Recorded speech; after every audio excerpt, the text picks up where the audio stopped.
Gareen deebii hatattamaa waldaa hakiimota Oromiyaa ogeeyyii fayyaa qindeessuudhaan irreecha hora Arsadeetii fi hora Finfinnee bahamurratti tajaajila yaalaa hatattamaa akka kennu qophaa'aa jiru beeksiseera. Qophiin itti aanu sanirratti xiyyeeffata. Dr. Sisaay Camadaa Yuunivarsiitii Finfinnee damee peediyaatiriksiitii fi fayyaa ijoolleetti Piroofeesarii Qarqaaraadha. Waldaa ogeessota fayyaa Oromoo keessattis miseensa koree hojii raawwachiistuuti. Ogeessota fayyaa tajaajila kanarratti hirmaachuudhaaf filaman akkasumas fedhiidhaan galmaahaniif dura leenjii qarqaarsaa deebii hatattamaa kennuu gabaabaan akka kennamuuf an dubbatan Dr. Sisaay. Kana kan jalqabne akka anaaf yeroo tokko Yuunivarsiitii Finfinnee jiran waliin taane booddee amma isa kana akka mootummaan immoo fudhatanii akka biiroo eegumsa fayyaa magaalaa Finfinneen isa kan Oromiyaa immoo biiroo eegumsa fayyaa naannoo Oromiyaa wajjiniin hojjechuutti jalqabne jechaadha. Dhiyeenya kana waggaa lamaan kanaa jalqabe. Isa dura garuu dhumatu irratti bobba'ee kana hojjeta tureeyyuu. Irreecha bara kanaatiifis kamisa har'aa weebinaarii jechuunis leenjiin karaa marsaa intarneetii kennamuuf akka qophaa'ame ibsan. Wanti tokko yoo qunname duraan dursanii beekanii atleast gargaarsa dursaa kennanii lubbuu danuu baraaruu danda'u jennee keenya egaa beektaa irreecha kana dura ture tokko irratti wanti qunname maas kaazuwaalitiin qunname beektaa lubbuun isaanii danuu darbe. Egaa uummanni feestivaalli kun feestivaala guddaadha. Feestivaaluma akka Afrikaatti guddaa waanta ta'eef uummanni danuu irratti yaa'udha. Daa'imman jalqabee dubartoota namoonni daandii dheeraaf adeemanii dhufan jiru. Isaan haala adda addaaf saaxilamoo ta'uu salphumatti waanti xiqqoon miidhamuu danda'u. Isa kanaaf beezik imerjensii wanta ta'an akka lubbuu isaanii baraaruu akka danda'utti namoonni ogeessa fayyaa ta'an foormaaliin kan orgaanaayizii gooneen jira. Garuu informaaliis nama jiru yoo namoonni irreecha hirmaatan yoo beezik laayif sappoortii otoo tireeningii fudhatanii lubbuu danuu baraaruu danda'u jennee waa yaadneefidha kan sagantaa kana qopheessine. Walumaa gala baranaaf irreecha baranaa kan magaalaa Finfinneettii fi kan Bishooftutti godhamu wal hedduu jechuudha hundaaf qopheessuutti yaaddanii.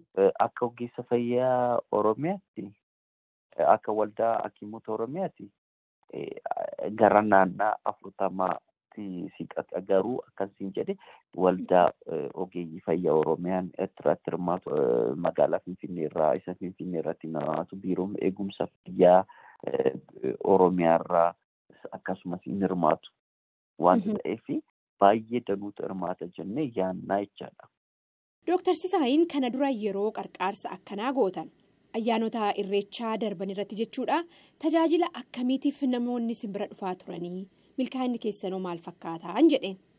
Egaa namoonni kana dura wanta na qunname egaa wanta danuu ture baay'ooliin namoonni dhaabanii laafanii gaafa dhufan keessumaa haayipogilaaseemiyaa yookaan gulukoosiin isaanii baay'ee xinnaata.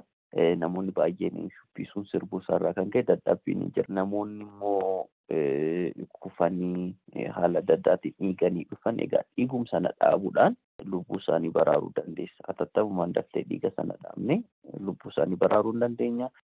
Akkasumas immoo namoonni kufanii dhufan fa'aa cabni isaan caban sun kompiiliitii akka hin taane achumatti fiildii dhumarratti stabilizii gochuun hin danda'ama. Keessumaa irreecha 2018 yaadata Finfinnee irratti ture wajjin kaazuwaalitii guddaa tureeyyuu isaarraa jalqabne namootuma danuu gargaaraa turre namootuma danuudhaaf yaalii jalqaba kan kennaafii turre. Isa kaan immoo hospitaalatti tiraansfarii gochuu goona jechaadha. Tajaajilli gareen deebii hatattamaa waldaa hakiimota Oromiyaa qindeesse kun jiraachuusaa hirmaattonni ayyaana irreechaa akkamitti beekan? Eessatti isaan argatan? Gaafii jedhuuf Dr. Sisaay. Namni kan nu argatu isteeshiniin qophaa'ee jira. Buufanni qopheessinu sana egaa buufata achumatti buufata wanta meeshaa nu barbaachisan qopheeffanne ogeessotas qopheessanneetu iddoo iddootti irra. Amma fakkeenyaaf irreecha Finfinnee gaafa ta'u iddoo 4-5tti gochuu dandeenya. Akkasiin jedhee egaa amma hirmaannaan biiroo eegumsa fayyaa magaalaa Finfinnee egaa guddaa wanta ta'eef isa Finfinnee akkasumas immoo biiroo eegumsa fayyaa Oromiyaas immoo hirmaachaa waan jiraniif isaa wajjiniin egaa wal simsiisinee kan hojjennu buufata iddoo goona. Iddoon horaa hin hafuudha. Daandii namni ofirra iddoo galanirra hin hafu.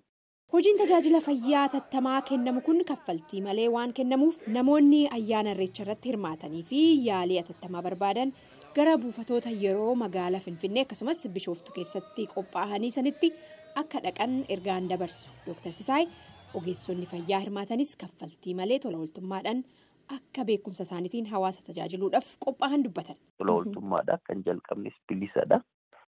Tola ooltummaadhaan hojjenna. Maaliif akkuma waldaan hakiimota Oromiyaa selfless commitment to give back jedha. Uummata keenyaaf uummata nu barsiisee nu guddisee asiin nu ga'eedhaaf maal gochuu qabna inni jedhu inni kun wanta xinnaadha. Uummata keenya iddootti tajaajilu carraan itti tajaajiluu dandeenyu isa kanadha.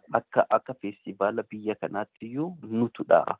Kan tajaajila tola ooltummaa fayyaa mass gathering irratti kennuu jalqabe. Naannaa sana jiraannu keenya immoo impaaktii guddaa fideera. Lubbuu baraaruu akka dandeenyu argineerra. Dhumarrattis Dr. Sisaay hirmaattotaaf gorsa qaban. Namoonni keenya kan beekuu qabu tajaajilli fayyaa jira. Inni emergency waan isaan qunnamee yoo jiraate rakkinni fayyaa kamiyyuu atattamaan ogeeyyii fayyaa naannaa isaanii jiran qunnamuun tajaajila fayyaa akka argatan gochuun baay'ee murteessa.